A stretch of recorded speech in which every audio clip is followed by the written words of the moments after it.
Hello नमस्कार श्री स्वामी समर्थ। तर आज मी बनवणार आहे चमचमीत अशी पावभाजी। चवीलाही तेवढीच अप्रतिम लागत असते आणि अगदी 20 ते 25 मिनिटांमध्ये ही पावभाजी झटपट अशी तयार होते। नक्की एकदा ट्राय करून बघा आणि रेसिपी शेवटपर्यंत पूर्ण बघा।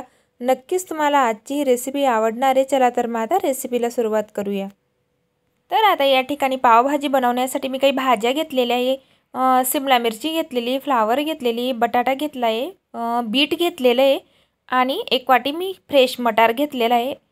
या ठिकाणी भाज्यांचे प्रमाण तुम्ही तुमच्या आवडीनुसार कमी जास्त करू शकतात। तर आता या सगळ्या भाज्या मी कुकरमध्ये टाकून परत एकदा स्वच्छ पाण्याने मी आता वॉश करून घेणार आहे। तर आता भाज्या मी सगळ्या वॉश करून घेतलेल्या आहे आणि आता या ठिकाणी फक्त भाज्या बुडतील एवढं आपल्याला पाणी ॲड करायचं आहे।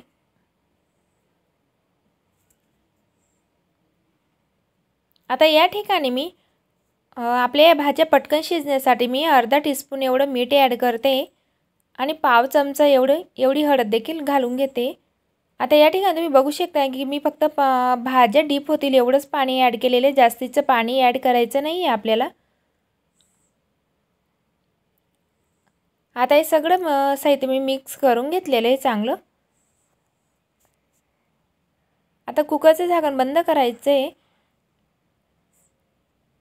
आणि आता गॅसवर मी कुकर ठेवून दिलेला आहे आणि लो टू मीडियम फ्लेमवर 4 शिट्ट्या काढून घ्यायच्या आहे। तर आता या ठिकाणी 4 शिट्ट्या मी काढून घेतलेल्या होत्या आणि आपल्या भाज्या चांगल्या प्रकारे अशा शिजून गेलेल्या आहे। आता पोटॅटो मॅशरने मी त्या चांगल्या प्रकारे आता मॅश करून घेते।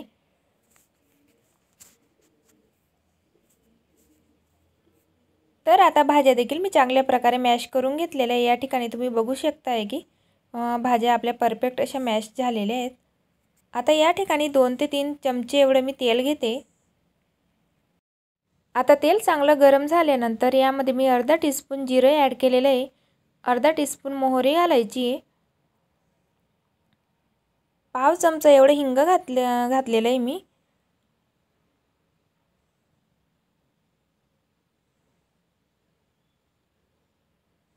आता लगेचच या ठिकाणी बारीक चिरलेला कांदा देखील घालून घ्यायचा आहे। आता कांदा देखील आपल्याला 1 ते 2 मिनिटभर चांगला हलकासा रंग बदलेपर्यंत परतून घ्यायचा आहे।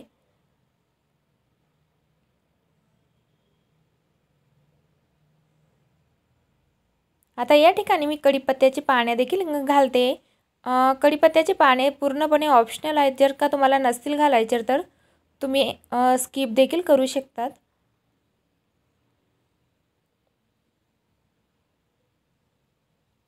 तर आता कांदा या ठिकाणी आपला चांगला असा परतवला गेला आहे। लगेचच मी यामध्ये बारीक चिरलेला टोमॅटो देखील ॲड करते। आता टोमॅटो देखील आपल्याला 2 ते 3 मिनिटभर चांगला परतून घ्यायचा आहे। पूर्ण मॅश होईपर्यंत आपल्याला चांगला टोमॅटो परतून घ्यायचा आहे। आता यामध्ये टोमॅटो पटकन शिजण्यासाठी मी मीठ देखील ॲड करते। आता हे सगळं साहित्य आपल्याला 2 ते 3 मिनिटभर चांगलं परतून घ्यायचं आहे। आता या ठिकाणी तुम्ही बघू शकता की टोमॅटो आपला चांगला मॅश झालेला आहे। आता यामध्ये सुके मसाले देखील आपण ॲड करून घेऊ। या ठिकाणी मी पाव चमचा हळद घेतलेली आहे, अर्धा टीस्पून लाल तिखट मसाला घातलेला आहे आणि अर्धा टीस्पून काश्मीरी लाल मिरची पावडर देखील मी घातलेली, जेणेकरून भाजीला रंग हा खूप छान येतो आणि अर्धा टीस्पून धने जिरे पूड घालायची आहे। एक मोठा चमचाभर या ठिकाणी आपल्याला पावभाजी मसाला घालायचा आहे। आता हे सगळे मसाले करपायला नको यासाठी मी 1 चमचाभर एवढं पाणी ॲड केलेलं आहे। आता हे मिनिटभर सगळं साहित्य आपल्याला चांगलं परतून घ्यायचं आहे। आता हे सगळे मसाले आपले चांगले परतवले गेलेले आणि तेल देखील छान सुटलेलं आहे। आता लगेचच याच्यामध्ये आपल्याला या मॅश केलेल्या भाज्या ॲड करून घ्यायच्या आहे।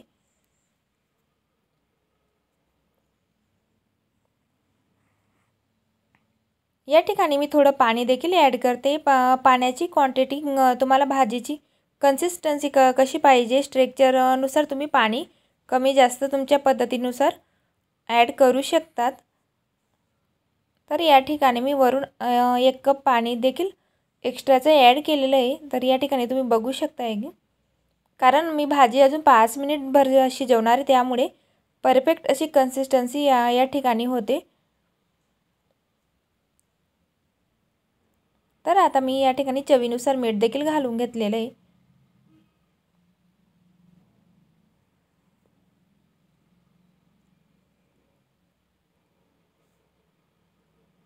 आता यामध्ये मी बटर देखील वरून ॲड करून घेते।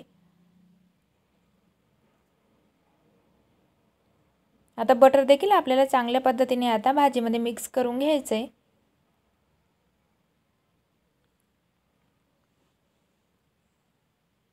बटरमुळे पावभाजीला फ्लेवर हा खूप छान येत असतो। आता बारीक चिरलेली कोथिंबीर घालायची खूप सारी, आणि आता हे सगळं साहित्य परत एकदा मिक्स करून घ्यायचं आहे। तर आता या ठिकाणी तुम्ही बघू शकताय की भाजीला रंग किती सुरेख आलेला आहे, आणि जास्त घट्ट देखील आपली भाजी झालेली नाही आणि पातळ देखील नाही झालेली। अगदी मार्केटमध्ये मिळते तशी आपली ही पावभाजी झालेली रेडी। आता या ठिकाणी दुसरीकडे मी लगेच पाव देखील गरम करून घेते। तवा गरम झाल्यानंतर मी खाली बटर लावून घेतलेलं आहे, आणि बटरवर आता हे पाव मी थोडे भाजून घेणार आहे। तुम्ही तुपात देखील हे पाव भाजू शकतात, पण मी आता बटरच यूज करते।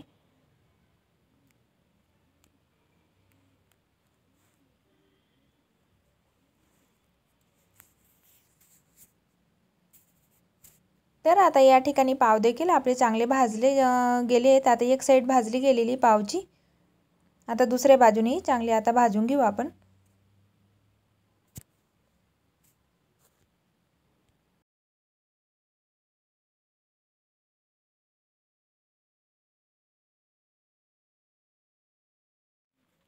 तर आता या ठिकाणी पाव देखील आपले चांगले बटरमध्ये भाजले गेलेले आहेत।